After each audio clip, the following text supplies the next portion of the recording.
बचो, ये बचने का कायदा, दूसरे में जलाओ और उसको भी उद्बुद्ध करो।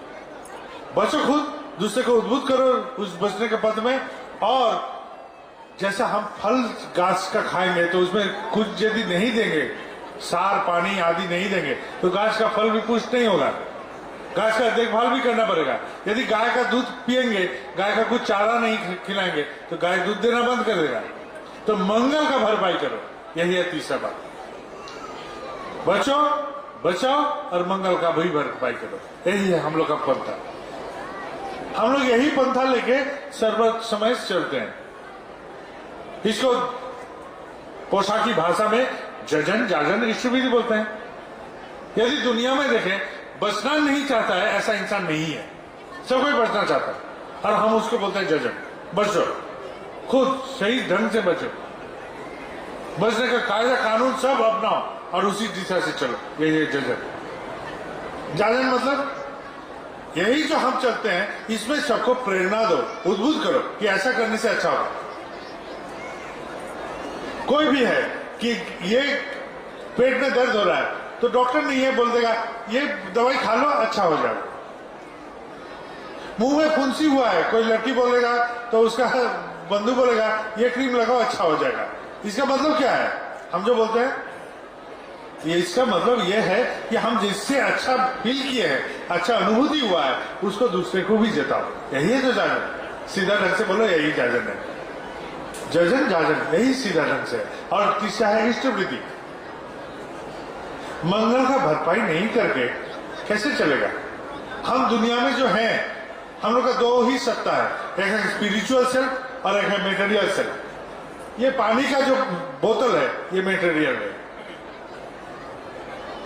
ये मैटर है। ये कुर्सी जो है ये मैटर है। स्पिरिचुअल सेल्फ, हम तो ठाकुर को आत्मनिवेदन कर दिए हैं। हम और इष्टविधि क्या करेंगे? अरे तुम तो आत्मनिवेदन कर दिए, आत्मनिवेदन कर दिए। स्पिरिचुअल सेल्फ तुम दान कर दिए। तुम जो ये मैटर यूज करते हो उसके बदले ये तो धरती से पाया है। खेती, अप, तेज, मरुद, बम, इसी से तो पंचभूत से तैयार है दुनिया। तो ये सारे सारा तो भगवान का देन है। खेती बोलिए, अप बोलिए, मरुद बोलिए, तेज बोलिए, बम बोलिए, सारे ईश्वर का कृपा है। इसी से जगत सृष्टि हुआ है। और ये पंचभूत से हमको जो मिलता है, ये माइक का स्टैंड बोलिए, कुर्सी बोलिए, बोतल बोलिए, ये डायस बोलिए, जो भी बोलिए, जो कुछ हम लोग व्यवहार करते हैं ये पंचभूत से सृष्टि है। तो उसके बदले हम गवर्नमेंट का कुछ सामान यूज करते हैं तो टैक्स देते हैं गवर्नमेंट को। तो क्यों नहीं भगवान के लिए हम कुछ करेंगे? भगवान के लिए भी करना है, यही है इष्ट। नहीं करेंगे तो दिखा क्या होता है? संजीवित नहीं रहता, दिखा बचे रहता है। ठाकुर जी जब इष्ट विधि का प्रयोग किए तो ठाकुर जी जब पढ़ते थे उस समय एक मास्टर थे। वो मास्टर ठाकुर जी से प्रभावित होकर दीक्षा लिए, और दीक्षा लेने के बाद जब ठाकुर जी इष्ट विधि का यहां चालू किए, इष्ट विधि क्रम चालू किए, तो वो बोलता कि ऐसा करने से कोई बचेगा नहीं, कोई दीक्षा नहीं लेगा। ठाकुर जी बोले, मानिए वो डॉक्टर थे, मरीज देखने जाते थे, बोला गांव में से कोई आया, आके बोला कि डॉक्टर बाबू जाना है मरीज देखने। आप तो पहुंच गए लेकिन रास्ता नहीं मिल रहा है, अंधेरे में रास्ता खो गया। अचानक एक आदमी आया, लालटेन दिखा के आपको बोला कि कहाँ जाना है आपको? आप बोले उनके घर जाना है मरीज देखने। बोले चलिए हम दिखा देते हैं। तो मरीज दिखाने ले गया। आप मरीज देखें, मरीज देखने के बाद वो आदमी तब तक इंतजार किया, और फिर आपको जब निकले वही आदमी फिर वो लालटेन दिखाते दिखाते आपको रास्ते तक छोड़ दिया। और इष्टविधि करने से ऐसा ही होता है, सरल रूप से ठाकुर जी ऐसा बोले। अद्भुत घटना है ये, सारे का सारा बात जो प्रश्न करता था उनके जीवन में कुछ दिन पहले ऐसा ही घटा था, और ठाकुर जी ऐसा बोल दिया। यानी कि ये है रक्षा कवच, रक्षा पाने का एक स्रोत, एक उपाय। हम लोग दीक्षा लेते हैं दीक्षा लेके जजन जजन इष्ट विधि करते हैं। क्यों? क्योंकि हम गाज बन गए हैं कहीं कहीं। लेकिन छोटा जो पौधा रहता है, जब हम आंगन में लगाते हैं तो क्या करते हैं, एक तो काटी घुस देते हैं। वहां काटी देने से वो छोटा पौधा धीरे धीरे बड़ा होते होते एक दिन गाछ हो जाएगा, उसका वो काटी का जरूरत नहीं है, वो खुद ब खुद संभाल सकेगा। जजन जजन इष्ट विधि परायण होकर हम लोग जब तक नहीं चलेंगे तब तक हमारा कोई उन्नयन आदि कुछ नहीं होगा, कोई कार्यक्रम में हमारा सिद्ध नहीं होगा। कुछ भी करने जाए वहां अधूरा अधूरा रह जाएगा, अधूरा रह जाएगा। आप लोग देखे हैं कि गांव में भी होता है, शहर में भी होता है। पहले तो बहुत होता था, हम लोग बांग्ला में बोलते कुलो, यानी कि एक उस वक्त तुम लोग ओडिया में क्या बोलते हो, जिसे कुला। तो कुला में यदि हम सरसों का यहाँ हवा देते हैं, जिसको अंग्रेजी में विनोइंग बोलते हैं, आप लोग क्या बोलते हैं जिसको विनोइंग कर, पाशुरी में, और वैसा करके यदि करते हैं तो क्या होता है, जो दाना है वो गिरता है सामने में, और जो जिसमें दाना नहीं है वो उड़ जाता है उड़। तो नियमित रूप से ऐसा कुछ करने से वो दाने जैसा हम नजदीक करेंगे, नहीं तो उड़ जाएंगे, कहीं उड़ के बिखर जाएंगे। इष्ट विधि यही रखा करता है। इष्ट विधि हमको ऐसा ही सुविधा देता है जीवन में। दाना बनता है, भीतर में दाना बन जाता है, क्योंकि रोज कुछ ना कुछ मंगल कार्य होता है। महायज्ञ है, यज्ञ के लिए हवन करना नहीं है, मंत्र बोलने का दरकार नहीं है, ब्राह्मण सब पंडित सबको बुला के एक महासमारोह का जरूरत नहीं, खर्चा पाती भी कम है। यही है महायज्ञ, यही करने से हो जाएगा। कली काल में यज्ञ सिद्ध नहीं है बोलता है, तो यही है महायज्ञ जो परमपिता हमको दिया।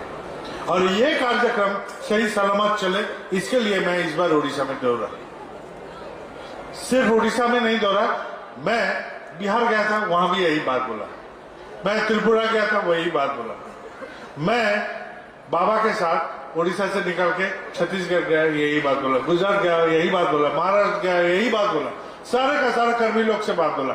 यहाँ बिस्वाल है, केन बिस्वाल, कृपानिधि बिस्वाल, यहाँ के भुवनेश्वर में रहते थे, अभी मुंबई में है, वो साक्षी है। मुंबई में जब उत्सव होता था 2-3 हजार आदमी कैसे भी हो आता था, इससे ज्यादा नहीं। वहां बड़ा बड़ा नेता भी आदमी जुटाने में बहुत परेशान हो जाता है, क्योंकि वहां आदमी ऐसा करके नहीं जुटता है। बड़ा मैदान या पड़िया भी नहीं है, आप लोग ओडिया में पड़िया बोलते हैं, वैसा नहीं है। कुछ कार्यक्रम के लिए उतना बड़ा बड़ा मैदान भी नहीं है। यही कार्यक्रम, जो कार्यक्रम हम उनको बोला, उस कार्यक्रम वो लोग अपने अपने मुताबिक किया, और इतना गुरु भाई आया 15,000 से ऊपर, भीड़ चकाचक भीड़ हो गई, उससे ज्यादा भीड़। तो एक शहर में ऐसा करके जमघट करना मुंबई में संभव ही नहीं है। वो शहर कुछ अलग है, उसमें बड़े बड़े लीडर महारथी भी ऐसा करके जमायत नहीं करते हैं। जैसे दिल्ली में पॉलिटिकल लीडर लोग और अन्य सब जमायत कर ले सकते हैं, कोलकाता में बड़ा मैदान है, जमायत हो सकता है। मुंबई में ऐसा नहीं है, सुविधा नहीं है। क्यों नहीं है हमको मालूम नहीं। वहां अर्थ के पीछे दौड़ता है आदमी शायद, तो वो अर्थनैतिक राजधानी है, वो एक तीर्थ भी है, भारत का अर्थनैतिक तीर्थ है मुंबई। वहां ऐसा नहीं चलता, तो वहां ऐसा कर लिया वो लोग। जो कार्यक्रम से वो लोग किया, वही कार्यक्रम मैं बोलने जा रहा हूं। नया कुछ नहीं बोलूंगा, वही कार्यक्रम बोलूंगा। यही बोलना चाह रहा हूं, भुवनेश्वर में आपके यहाँ 92 ऋत्विक है, 33 अधूर्य है और 60 जाजक, कुल मिला के आपके यहाँ भुवनेश्वर शहर में 67 वार्ड है, और पंचायत में, ये भुवनेश्वर के यहाँ जो पंचायत है 19 ग्राम पंचायत है भुवनेश्वर। ये सारे जगह का इष्ट विधि कैसे आता है, यही मेरा सवाल था। जहां जहां गए हैं ऐसा ही सवाल किया, भुवनेश्वर में भी करें, कहां जाएगा, कैसे जाएगा, सारे का सारा यहाँ मंदिर में आएगा, 1 नंबर 2 नंबर ऐसा करके सारे वार्ड का इष्ट विधि यहाँ पहुंचता है। ये 17 नंबर वार्ड में है, ये 17 नंबर वार्ड में है ये मंदिर, और बाकी 67 में 66 जो वार्ड है वहां का इष्ट विधि कैसे पहुंचता है, यही मेरा सवाल था। मैंने एक सलाह दिया कि हर वार्ड में हम लोग एक गुरु भाई का दुकान हो, मकान हो, घर हो या केंद्र के लिए यदि जगह भी हो, जो भी हो, वहां हम लोग इष्ट विधि संग्रहालय बनाएंगे। यही मैं बोला था। उस संग्रहालय का नाम होगा सत्संग उपयोजना केंद्र। चाहे मेरे मोहल्ला में हो, चाहे जो भी हो, ये रजिस्टर कर लेंगे मंदिर से, हर मंदिर से। यहाँ एक मंदिर है आपके, वहाँ रसूलपुर में भी बन रहा है, वहाँ कागजात का कुछ काम है, वो काम खत्म होने से वो भी ठाकुर जी का ही मंदिर है, शायद वो भी कभी खुल जाएगा, लेकिन अभी कागजात का कुछ काम बाकी है, उसको होने दीजिए, वो बात अलग है, लेकिन है तो मंदिर। तो ये सारे केंद्र मंदिर जहां जहां बिखरा हुआ है, ये सारे केंद्र मंदिर के माध्यम से हम लोग पहुंचाएंगे। यही मैं बोला। हर वार्ड में एक सत्संग उपयोजना केंद्र होगा और उपयोजना केंद्र के माध्यम से उस लोकेलिटी का सब गुरु भाई अपना इष्ट विधि पहुंचाएंगे। और सारे का सारा ग्राम पंचायत जो भुवनेश्वर में है 19 ग्राम पंचायत, ये सारे ग्राम पंचायत में भी हम लोग एक एक सत्संग उपयोजना केंद्र करेंगे। उस ग्राम पंचायत से जुड़ा हुआ जितने सारे गांव भी है, रामपुर, श्यामपुर, मधुपुर, जो भी हो, ये सारे गांव भी वो उस ग्राम पंचायत के अंडर में रहेगा। और हर गांव में, रामपुर में एक सत्संग उपयोजना केंद्र, श्यामपुर में एक उपयोजना केंद्र, मधुपुर में भी एक सत्संग उपयोजना केंद्र, ये सारे उपयोजना केंद्र एक ग्राम पंचायत से जुड़ा रहेगा। उस ग्राम पंचायत से सारा इष्ट विधि मंदिर में आएगा। तो इससे क्या होगा, जो लोग अनियमित इष्ट विधि करते थे वो उसका नियमित हो जाएगा। जो लोग दीक्षा लेके इष्ट विधि छोड़ रहे थे वो लोग का इष्ट विधि संयुक्त हो जाएगा, चहल पहल होगा। एक वार्ड में मान लीजिए किसी भुवनेश्वर में आपका कुल मिलाकर इष्ट विधि आता है 15,000। क्या आप लोग 15,000 आदमी यहाँ है या ज्यादा है? तो आप लोग का इष्ट विधि यदि रिकॉर्ड देखिएगा 15,000 का इष्ट विधि आता है, फैमिली रिकॉर्ड। यही तो बात है। तो बात यह है, हर वार्ड में हम लोग जितना गुरु भाई है उसका संख्या निर्धारण करके हम बनाएंगे। अपना मोहल्ला में कितना आदमी है, हम लोग का मोहल्ला में 8 परिवार है, 8 परिवार से हम लोग 10 होने का कोशिश करेंगे। जहां 10 परिवार है वहां 12 होने का कोशिश करेंगे। हम लोग ही आयोजन करेंगे, हम लोग ही कार्यक्रम करेंगे, हमारे मोहल्ला में हम ही लोग करेंगे। ऐसा करेंगे, हर जगह में ऐसा सिस्टम से हम लोग बढ़ते रहेंगे। और ये जो जागरण प्रक्रिया होगा, इसके लिए जरूरत होगा तो बहुत सारे लड़का है, बहुत सारे के पास मोटरसाइकिल भी है, 2, 4, 5 निकल जाओ, एक एक वार्ड में जाओ, वो लोग को उद्बुद्ध करो। यहाँ मान लो मातृ सम्मेलन करते हैं बहुत दिनों से, जरूरत होगा तो किसी भी ग्राम पंचायत में माँ लोग का गाड़ी व्यवस्था करके वहां जाएंगे, वहां का माँ लोग को उद्बुद्ध करेंगे। माँ लोग का क्या क्षमता है, महा क्षमता है। माँ लोग कभी भी किसी घर के भीतर घुस सकते हैं, रसोई तक चले जा सकते हैं, ये दादा लोग से संभव नहीं है। माँ लोग एकदम अंदर तक चले जाते, माँ लोग कोई भी काम शुरुआत कर देते हैं। कैसा, घर में दोपहर में ज्यादातर माँ लोग का रसोई बात समझ खत्म होने के बाद वो लोग फ्री हो जाते हैं। उस समय क्या करेंगे, उस समय निकल जाएंगे। किसी अधिकृत घर को टारगेट कीजिए, इनका घर में बहुत अच्छा आदमी है, चलो उनके घर में जाते हैं, उनसे आलाप करो, 2-4 बात हुआ, अंदर गए, ठाकुर जी का चर्चा हुआ। ऐसा करते करते फिर जरूरत होगा तो शाम को, रात को या सुबह को कोई लड़का दादा सबको भेज देंगे। उस परिवार में फिर ठोकर मारेगा। 2-3 दिन ऐसा ठोकर चलने पर वो परिवार जब राजी हो जाएगा दिखा के लिए, तो आगे बढ़ेंगे। हम लोग ऋतिक दादा को फोन कर सकते हैं, सारे ऋतिक दादा लोग का नंबर हम लोग ले के रख सकते हैं, जिनका जिनका जरूरत है। दादा यहाँ दिखा रेडी हो गया, आप चले आइए फट से। वो दादा यदि संभव नहीं होगा तो बोलेगा मंगलवार को जा रहे हैं तुम्हारा लोग, या 4 तारीख को जाएंगे, या 5 तारीख को। एक टारगेट भी हो गया, मेरा टाइम का भी पाबंदी नहीं रहा। यहाँ ऋतिक का कमी नहीं है, सारे का सारा मौजूद है। यही कार्यक्रम मैंने सारा उड़ीसा में बोलते गया। मैं पागल नहीं हूं जो नया एक बात बोलने जाऊंगा। इसके पीछे भी एक कारण था, इसके पीछे भी युक्ति था कि जजन जाजन इष्ट विधि परायण होकर आदमी चले गए। हम ये बात का भी जिक्र किया कि कभी कभी यहाँ सभा भी होता है तो बहुत विदग्ध वक्ता सब बोलता है, विश्व में जितना नगर आदि ग्राम है ये सतनाम फैल जाएगा। ठाकुर जी का बात बोल के कभी कभी बहुत भाव गंभीर होकर बोलता है, हम लोग भी गदगद होकर सुनते हैं, हाँ विश्व में सारे नगर में ये सतनाम फैल जाएगा। अरे मेरे बाजू में ही तो सतनाम नहीं सुना है, तो मैं क्या विश्व का बात सुनूं। तो हम लोग भुवनेश्वर से स्टार्ट कर सकते हैं, ये शुरुआत भुवनेश्वर से हो सकता है। भुवनेश्वर कोई भी मोहल्ला नहीं जहाँ ठाकुर जी का नाम नहीं होता, नहीं गुजरता है, ऐसा कर सकते हैं। ठाकुर जी से पूछा, ठाकुर जी आप तो स्वयं पुरुषोत्तम है, भगवान है, आपके लिए जाजन फाजन करने का जरूरत क्या है? ठाकुर जी से पूछा। ठाकुर जी बोल रहे हैं फूल खिलने से उसमें महक निकलेगा, लेकिन उस पर से यदि हवा गुजरेगा तभी निकलेगा, ऐसे नहीं निकलेगा। तो ये हम लोग हवा का झोंका है। यदि हम लोग जाजन आदि नहीं करेंगे वो महक फैलेगा नहीं। कौन ठाकुर? वो तो कोई भी है।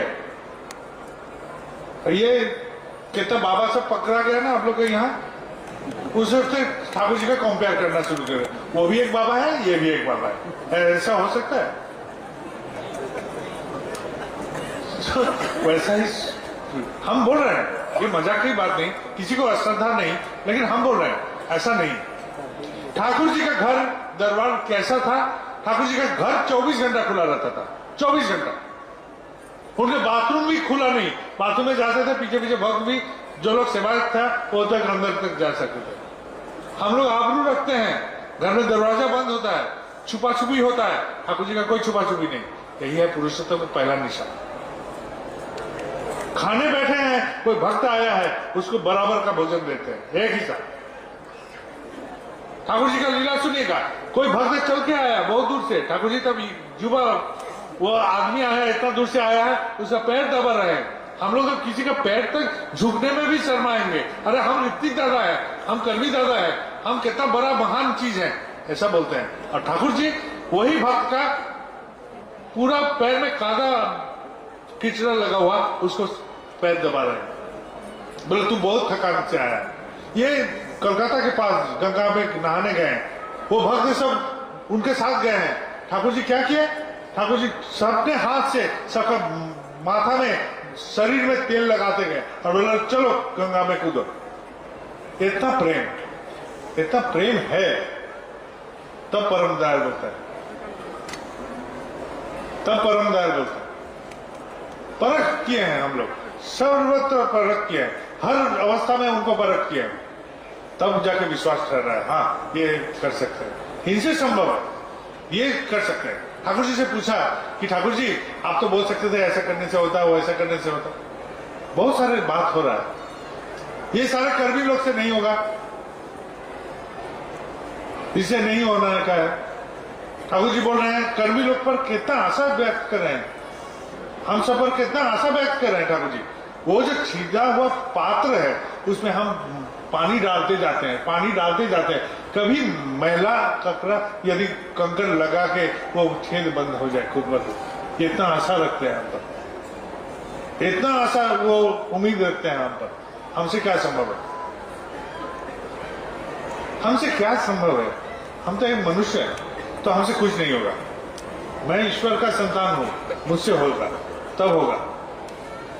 मैं ईश्वर आपका संतान हूं तब होगा, क्योंकि ईश्वर आप हमसे अलग नहीं है, आप हमको आपके जैसा ही बनाए हैं। अर्जुन से कृष्ण से सवाल हो रहा है, कृष्ण भगवान बोल रहे हैं मुझे याद है, पिछले सारे जन्म का कथा याद है, तुमको याद नहीं है।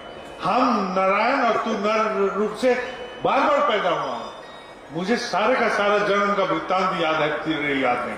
हम मनुष्य भूल जाते हैं, पाते हैं भूल जाते, पाते हैं भूल जाते। अद्भुत घटना है, हम लोग भूलने का एक बीमारी जैसा माना है। और कुछ यदि हमको पीछे में 20-25 आदमी खड़ा हो जाता है तो सीना टान हो जाता है कि हम कितना बड़ा बन गए, कितना महान बन गए। विनम्रता हमारा शरीर से पहले ही जाता है। ठाकुर के जगत में हम देखे हैं, हम खुद, हम ठाकुर जी का रक्तवाही एक मनुष्य है। मैं ये दावा के साथ बोलता हूं, मनुष्य होकर रहना ही इस जगत का सबसे बड़ा कठिन बात है।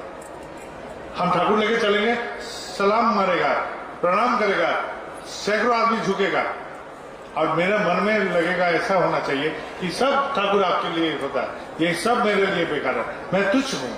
ये भावना जगा के रखना ही सबसे बड़ा साधन है इस जगत में।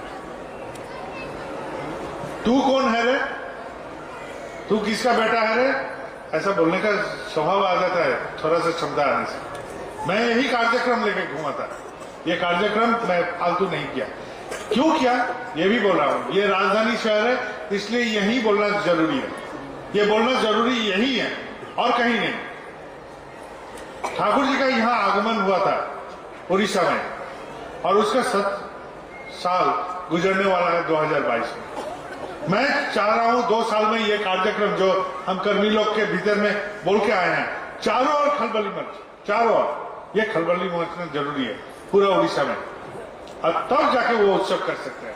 वो पुरी का उत्सव बना दिए हैं हम लोग। उत्कल आगमनी उत्सव अभी पुरी का उत्सव है एकदम। हम बोलते हैं, हम बाबा इधर सत्संग का एडमिनिस्ट्रेटर ये बोलता है वो पुरी उत्सव बन गया है, ठाकुर जी का आगमनी उत्सव। वो सारा उत्कल देश का उत्सव नहीं है, चंद पुरी का और वहां गुंड की मिलके वो उत्सव बनता है, वो महोत्सव नहीं है। क्योंकि हम तो सबको प्रेरणा दे नहीं पा रहे, सारे उत्कल को वहां इन्वॉल्व नहीं कर पाते। चंद पुरी और वो ओरिएंटेड जितना वर्कर है उसका उत्सव हो गया। लेकिन मेरा कहना है 2022 वाला उत्सव ऐसा मत कीजिए, कोई भी मत कीजिए, ना पुरी वाले, ना भुवनेश्वर वाले, ना कटक वाले, ना ऑल उड़ीसा का कई जगह का, ये कंधमाल वाले, देवघर वाले, जो भी बोलिए, जहां मैं घूमा सारे का सारा जगह, ये ठाकुर जी यहाँ आए थे उत्कल घूमने, ये उत्सव वैसा ही होना चाहिए। और मैं जो बात बोला, इस बात से क्या होगा, सारे ग्राम पंचायत, सारे गांव, सारे नगर में खलबली रहते हैं। और 2 साल के बीच में ये यदि जागरूक एक स्तर में पहुंच गया तो उसके बाद 2 साल में हम लोग ऑर्गेनाइज कर सकते हैं। इसलिए मेरा ये बात है। और वो उत्सव मैं आप यहाँ सब उड़ीसा के बहुत सारे कर्मी हैं आज बोल रहे हैं, वो उत्सव के लिए आप लोग आग्रह कीजिए, देवघर में अकाउंट खुलाइए, वो उत्सव सेंट्रली कीजिए, ऐसा करके कीजिए जिसमें कोई सवाल नहीं उठे, ऐसा करके कीजिए जिसमें सबको इन्वॉल्व हो सके। मेरा खरीदारी के लिए मैं उत्सव नहीं बोल रहा हूं। बोर्दा का सेंटिनरी हुआ था, संजोग से कभी हमको वहां सारे का सारा बीमार पड़ गए, हम वहां कार्यक्रम में थे। मैं क्या किया, उत्सव के समय एकदम एक जगह छुप के बैठा रहा, खाली फोन रखा था, सारे का सारा काम सारे लड़का कर रहे थे, जितने सारे जहां है सब अपने तरीके से कर रहे हैं। हम कहीं भी नाक नहीं लगाए, एक भी फोन नहीं किए, किसी को फोन नहीं किए। हम निकलते थे कब, रात को 12 बजे 1 बजे के बाद हम धीरे धीरे निकलते थे। हर पेंडल में जाके वहां का सब लड़का से पूछते थे कैसा है कैसा है। रात भर हम एक पेंडल घूमते थे, जहां बस पार्किंग है वहां जाते थे, कि दिन में हमका निकलना संभव नहीं था। इतना भीड़ में मैं कहां निकलूंगा, वहां जहां मैं जाऊंगा वहां भी भीड़ जाएगा, कुछ उसमें असुविधा होगा, मैं कहीं नहीं निकला। बोर्दा का सेंटिनरी हम घर में रहते, ये मेरा उत्सव था। और उत्सव का अंत भाग में आके सिर्फ नवंबर का 22-23 तारीख से हम कूदा उस उत्सव के भीतर, और उससे पहले नहीं। मैं यही किया था। मैं बोलता हूं ऑर्गेनाइज करने के लिए सबसे पहले बेहतरीन काज क्या है, छोड़ दे। मैं आ रहा था, आने के समय एक हादसा हुआ। मैं क्या कर सकता था, डांट सकता था, पीट सकता था, या गुस्सा दिखा सकता था। तो हादसा तो मेरे साथ नहीं हुआ, मेरे हाथ में नहीं हुआ, तो हम किसी को डांट सकते हैं। लेकिन जो कर रहा है वो मेरा अंश है, वो मेरे ही प्रतिनिधि है। मैं जो कर सकता था वही प्रतिनिधित्व कर रहा है मेरे ऊपर, तो मैं उसको काहे छोड़ूंगा, उसका अंत तक मैं देखूंगा। ये मेरा काम है, किसी के दोष से नहीं, मेरा दोष से वो, मैं ऐसा समझता हूं। कार्यक्रम ऐसा कीजिए, सब कोई कीजिए, अपना अपना क्षेत्र में कीजिए, अपना अपना मोहल्ला में कीजिए, अपना अपना जहां जहां आप लोग का परिवार वाले, परिजन वाले, सबको जगह में यही बात फैलाइए। क्योंकि हमको जजन जाजन डिस्ट्रीब्यूट भी करना है, मेरे यहाँ माहौल को बढ़ाना भी है। मैं जिस रास्ते में रहता हूँ, इस रास्ते में 2 गुरु भाई है, एक उस कोना में पान दुकान वाला, एक हम मकान वाला। वो पान दुकान वाला, मैं मकान वाला, मैं फर्क करता हूँ। उस तरह पान दुकान है तो छोटा आदमी, मैं इतना बड़ा मकान में रहता हूँ, मैं ऐसा नहीं करता। वो पान दुकान से भी भाव करता हूँ, चलो तुम्हारा लेंथ वाला आदमी दिखाओ, मैं भी अपना लेंथ वाला दिखाता, सब मिलके एक सेशन कीजिए, भेदभाव छोड़ दिए, क्योंकि ये ठाकुर जी का जगह है। मेरा कितना है, मैं कितना ऊंचा कर सकता हूँ, मेरे पीछे कितना आदमी दौड़ता है, मुझे कितना सलामी मिलता है, कितना प्रणाम मिलता है, ये सब छोड़िए, ये सब जरूरी बात नहीं है। जरूरी बात है मैं ठाकुर आपसे प्रेम करता हूँ नहीं, ठाकुर आप मुझसे प्रेम करते हैं, इसे कोई मतलब नहीं है। हम बहुत सारे भक्तिदा भी सुने हैं, बहुत सारे महारथी का, ठाकुर जी हमको इतना प्रेम करते थे, ठाकुर जी हमको ये करते थे, वो क्या मतलब रखता है? मैं ठाकुर आपसे प्रेम करता हूं कि नहीं वो मालूम करना जरूरी है। मैं आपको प्रेम करता हूं कि नहीं यही मालूम है, और आपसे प्रेम करता हूं इसलिए सबसे प्रेम कर सकता हूं। आज दिखा दे रहा था तो दो लड़का वहां थोड़ा सा किचिर कर रहा था, उधर उधर कर रहा था, तो डांट दिए। अभी तक मेरा मन में खटक रहा है तो वो लड़का दोनों का क्या होगा। वो लड़का दोनों के लिए आज दिन भर खटकेगा, कल भी खटकेगा, तो डांटना पड़ा, नहीं तो सब वहां हलबल हो जाता। कहाँ गया वो लोग का, फिर क्या हुआ, वो क्या समझ के आया था और डांट भी खाया तो खाया, लेकिन वो लोग बाद में फिर क्रम को रखेगा कि नहीं, इसके लिए मेरे मन दुखित है अभी। फिर भी मैं, आप लोग सब उपस्थित है इसलिए मैं बोलूं,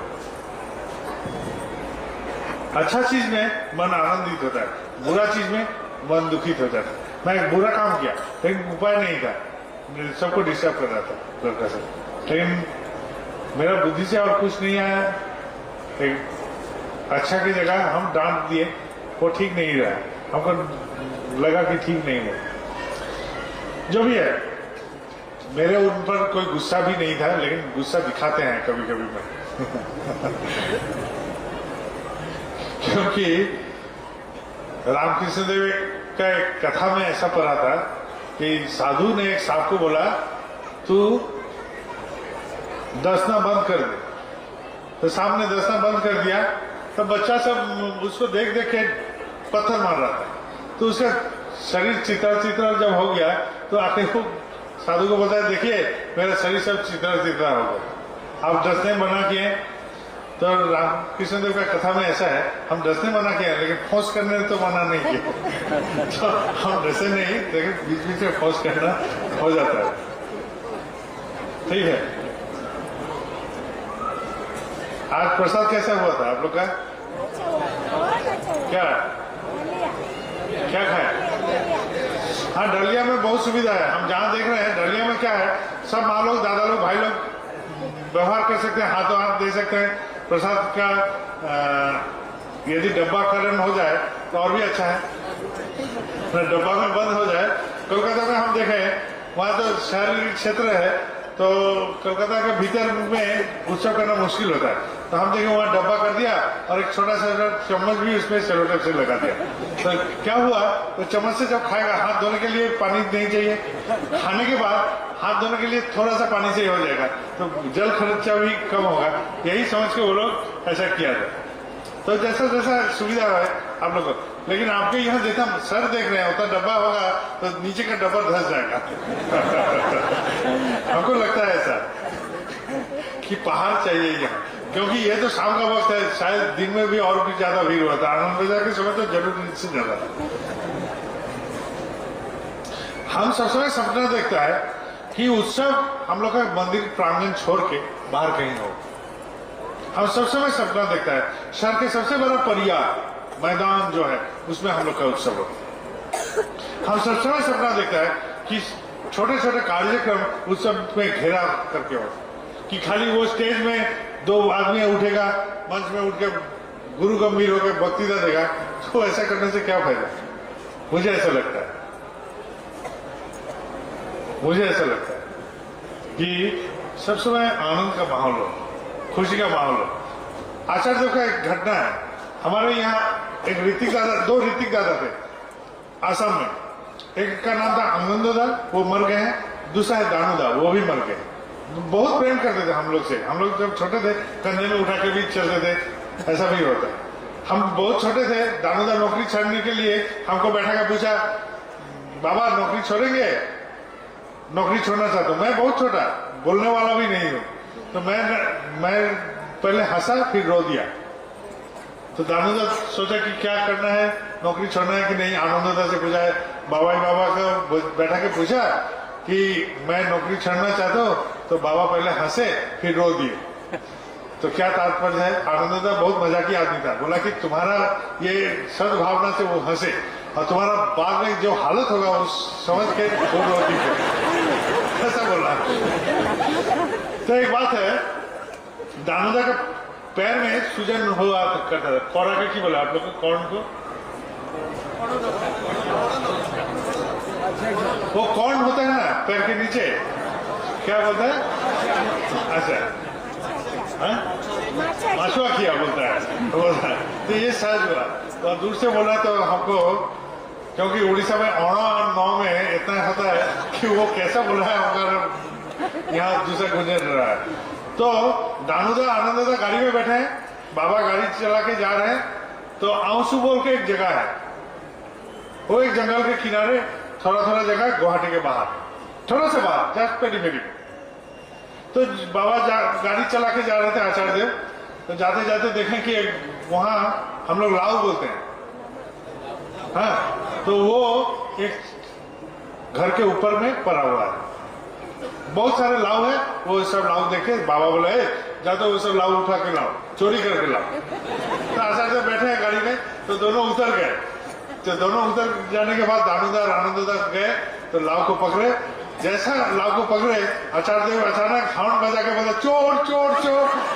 तो ये दोनों दौड़ना शुरू किए पीछे, दौड़ते दौड़ते आके आचार्य देव गाड़ी को आगे बढ़ रहे हैं और हंस रहे हैं बहुत। और ये दोनों दौड़ते दौड़ते दौड़ते दौड़ते गाड़ी में आके बैठे। तो गाड़ी में बैठे आचार्य देव हंस रहे, ये दोनों भी हंस रहा है। ये तो एक मजाकी सिचुएशन था। तो हंस रहे हैं, बहुत मजाक कर रहे हैं। फिर बोला लाव लाया है? तो आनंददा बोलते हैं हाँ लाया हूं। और दानोदा को बोलते तुम लाया है? बोल नहीं लाया। जाओ फिर से लाओ। आगमवाणी का एडिटर थे होमेश्वर काकोदी। होमेश्वर दा काकोदी दा एक जगह में काम करते थे। दफ्तर में बहुत सारे सामान मिलता था, कागज वगैरह मिलता था। तो बाबा आचार्य देव ने एक दिन काकोदीदा को, हम लोग सब छोटे थे, काकोदीदा को जायजन किया है, काकोदीदा आपका दफ्तर में क्या क्या मिलता है? तो ये सब मिलता है, वो सब मिलता है, वो कागज मिलता है। ये अरे कागज ले आइए, हम लोग का तो बहुत पत्रिका छपाना है। तो काकोदीदा ऑफिस से कैसा करके बहुत चोरी छुपे बहुत बड़ा 2 बांडिल कागज लेके मंदिर में आया। आके चुपचाप बाबा को बोलता है आगे कागज नहीं बोले किसर कागज, कौन चीज का कागज है? बोले आपने बोला था वो दफ्तर से चोरी। अरे चोरी का कमाल मंदिर में नहीं घुसेगा, भगाओ मंदिर से। बोले जाके ऑफिस में देख आइए। बोले कैसे दूंगा? काकोदी तो एकदम थरथराना शुरू किया, क्योंकि आचार्य बोले कि चोरी करके जब लाया इसको जाके फिर दफ्तर में घुसाओ। अब चोरी जहां से किया वहां फिर घुसाएगा कैसे? वो तो एकदम कपड़ा लग गया। अब आचार्य को बोलता है हमको तो उपाय तो बोलिए कैसे करेंगे? तो बाद में आचार्य बुद्धि दिए। बोले अगले दिन रिक्शा से वो कागज सब लेके सीधा दफ्तर में घुसे। एकदम काकोदी वैसा ही किया, सीधा दफ्तर में घुसे। ये तो मजाक का एक अंग था। वो उद्भुत कर दिए, वो भी कर लिया, और करने के बाद आया काहे चोरी किया, अब जाके लौटा। तो ये तो एक मजाक का परिस्थिति बन गया। अब हुआ क्या, काकोदीदा को बोला है ये कागज लौटाना है। काकोदीदा तो जैसा रोना शुरू किया, कैसे लौटाओ, जहां से चोरी किया हो आप तो पकड़ के हमको एकदम निकाल देगा ऑफिस से। एकदम रिक्शा में बैठा के सबके सामने से घुसाइए। तो काकोदीदा वैसा ही किया, ऑफिस में सबके सामने से, दरबान साहब के सामने से कागज का बांडिल लेते हुए घुसा। जाके बोलता है एकदम बड़ो बाबू का चेम्बर में जाओ। बड़ो बाबू के चेम्बर में गए, कागज का बांडिल लेके टेबल में रख दिया। बड़ो बाबू क्या है? तो देखिए दफ्तर में चोरी होता है बहुत, ये चोरी का सामान मैं कल लेके गया और लौटा के दिखा दिया कि यहाँ से चोरी हो सकता है। अभी आप इसके लिए सावधान हो जाइए, देखिए कैसा मजा है। बोले एक हाथ से बोल रहे चोरी करो, दूसरे हाथ से लौटाने का भी कायदा कैसा होगा वो भी बोल रहे हैं।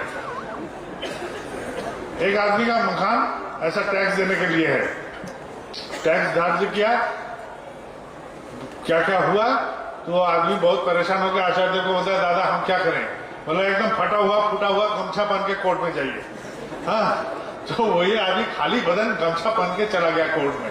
तो जहाज उसका हाथ देके बोला अरे इसमें तो टैक्स नहीं देना पड़ेगा, कमाओ बोल के उसके टैक्स कम गया। तो ऐसा भी हो सकता है। आचार्य इतना रंगीन आदमी है, क्यों? क्योंकि वो भद्र आदमी किसको कहते हैं? हमें अभी बोल के आए हैं एक जगह में। भद्र मतलब जहां आमोद है, प्रीति है, कल्याण। वही है भद्र आदमी। चुपचाप बैठे रहेगा, आनंद नहीं है, मन में पीछे लगना नहीं है, ताना नहीं देता है, मजाक नहीं कर सकता है, तो वो भद्र आदमी कैसे? भद्र आदमी को आमोद, प्रीति, कल्याण, ये 3 चीज होना चाहिए, तब वो भद्र आदमी। चुपचाप गुरु गंभीर होकर बैठे रहते हैं, एकदम कैसा ऐसा करके ताकते हैं, तो घर में तो कम से कम स्पॉन्डिलाइटिस हो जाएगा ऐसा करके।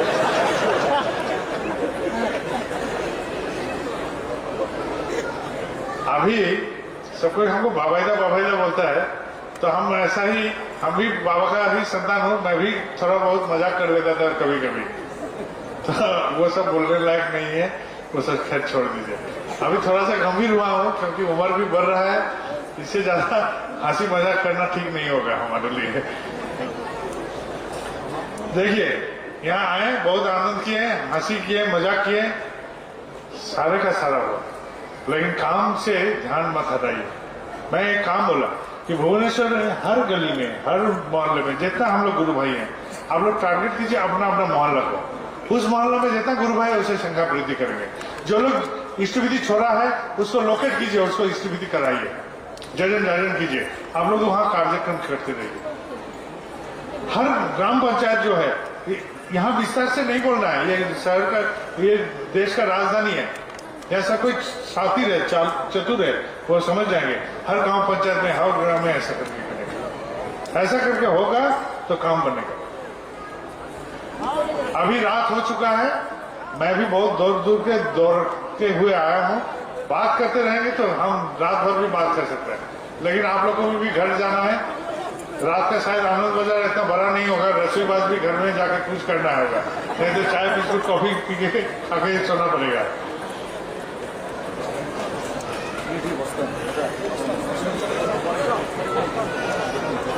अजय बोलता है आनंद बाजार है, लेकिन इतना जोर से नहीं बोल रहा है। ज्यादातर आदमी क्या बोलता है, अधिक भोजन करे ही जा रहा है। उड़िया में वो पानी क्या बोलता है, अधिक भोजन, हाँ उड़िया में यही होता है। एक गुवाहाटी में उत्सव हो रहा था, तो कलेक्शन बहुत कम हुआ, तब बाबा कभी नहीं गए हैं, तो वहां रोबिंदा बोल के थे, बहुत अधिक झुका है। तो आनंद बाजार का जब समय हुआ, माइक में अनाउंस हो रहा था, अधिक भोजन कर ही जा रहा, दरिद्रता मोरे ही तरह, हाँ, ताकि ज्यादा आदमी नहीं खाए, तो कम करके प्रसाद दे। तो कलेक्शन कम हुआ है, आनंद बाजार में प्रसाद भी कम बना है, तब अनाउंस ऐसा होना चाहिए, अधिक भोजन कर ही जा रहा, दरिद्रता मोरे ही तरह। तो आप लोग का आज्ञा अनुमति होने से हम घर के ओर जाएंगे। कल यहाँ सस्ता नहीं देकर फिर निकल जाएंगे, ठीक है। जय गुरु।